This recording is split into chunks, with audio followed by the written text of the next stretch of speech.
Now, on the first day of the week, very early in the morning, they and certain other women with them came to the tomb, bringing the spices which they had prepared. But they found the stone rolled away from the tomb.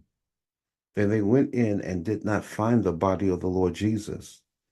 And it happened, as they were greatly perplexed about this, that behold, two men stood by them in shining garments.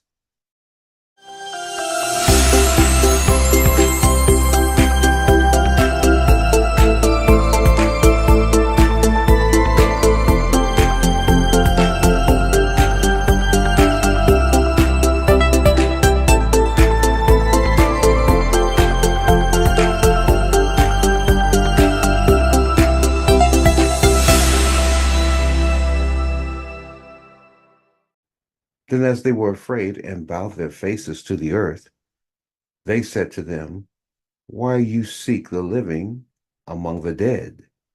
He is not here, but is risen. Remember how he spake to you when he was still in Galilee, saying, the Son of Man must be delivered into the hands of sinful men and be crucified, and the third day rise again. And they remembered his words. Then they returned from the tomb and told all these things to the 11 and all the rest. It was Mary Magdalene, Jonah, Mary the mother of James, and the other women with them, who told these things to the apostles. And their words seemed to them like idle tales, and they did not believe them. But Peter arose and ran to the tomb, and stooping down, he saw the linen clothes lying by themselves, and he departed, marveling to himself what had happened. Well, here we are in the resurrection according to Luke's gospel. It has a lot of similarities to Mark and to Matthew, but there's a little more detail, and there are some unique things that go on here. One, of course, is the road to Emmaus. Mark mentions it only in the sentence, but Luke spells out the details. The other thing that happens is that Jesus uses a couple of proofs to show his resurrection.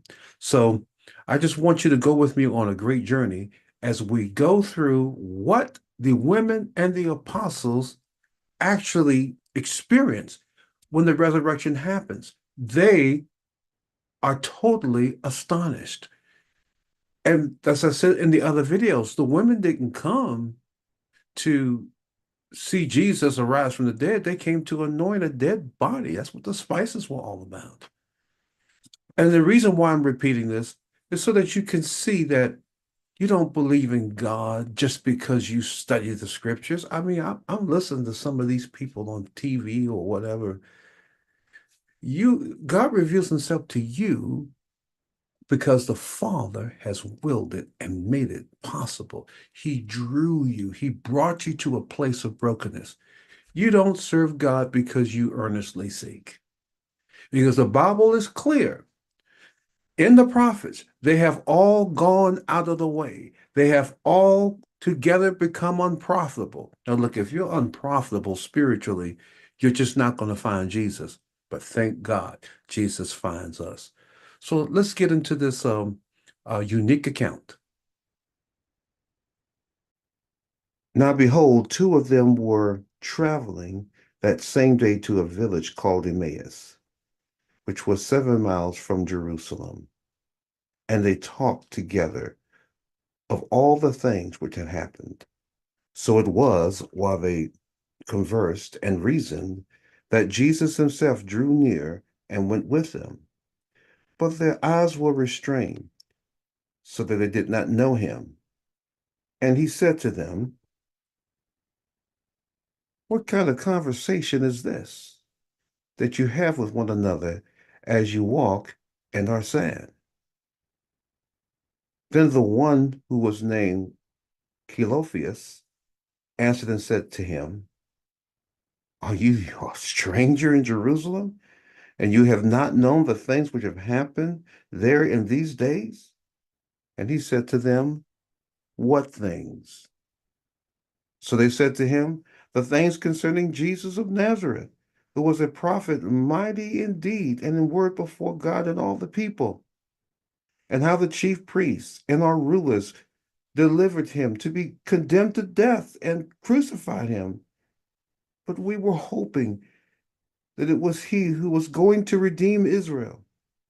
Indeed, besides all this, today is the third day since all these things have happened.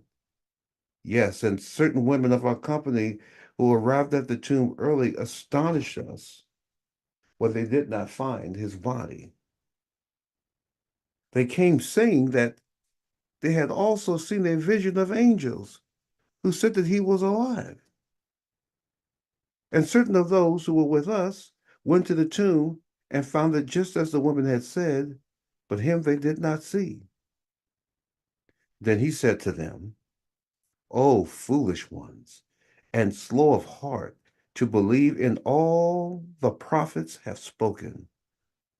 Ought not the Christ to have suffered these things and to enter into his glory? And beginning at Moses and all the prophets, he expounded to them in all the scriptures the things concerning himself. Then they drew near to the village where they were going, and he indicated that he would have gone further. But they constrained him, saying, Abide with us, for it is toward the evening, and the day is far spent. And he went to stay with them. Now it came to pass, as he sat at the table with them, he took bread, blessed and broke it, and gave it to them. Then their eyes were opened, and they knew him, and he vanished from their sight. Now, as we look at the road of Emmaus, I want you to see something here that put yourself in the same situation as these men. You just saw Jesus die, and the scene was pretty bad. So when they're walking along, their world has come crashing down, and they're having this conversation, and it's not a happy moment. And here comes Jesus in the middle of them, and he does something that I love. From Genesis on, the Lord loves to ask questions. He did that in the garden. He said, Adam, where are you? Who told you you were naked? Did you eat of the fruit that I commanded you not of? What have you done? So his first four utterances after the fall, the first four are all questions. So here's Jesus says, what sort of conversations are you having that you're sad? And then, of course, they say, well, man, you got to be a stranger. You don't know what just happened. And then Jesus says, tell me about it. And then they go on their big story and everything. And they told them how the women went to the resurrection and everything. And Jesus says, oh, come on, y'all. How foolish are you? To believe everything that the prophets had said concerning me, I had to suffer. And I told you myself, and I just want to make mention, my pastor told me way back in the 70s, he had from the four gospels derived 18 times. But this is where I want you to take comfort. Jesus took time to reveal himself to them and to deal with their disappointments and their pains. And he would have kept going, but they reached out to him and said, come on, stay with us.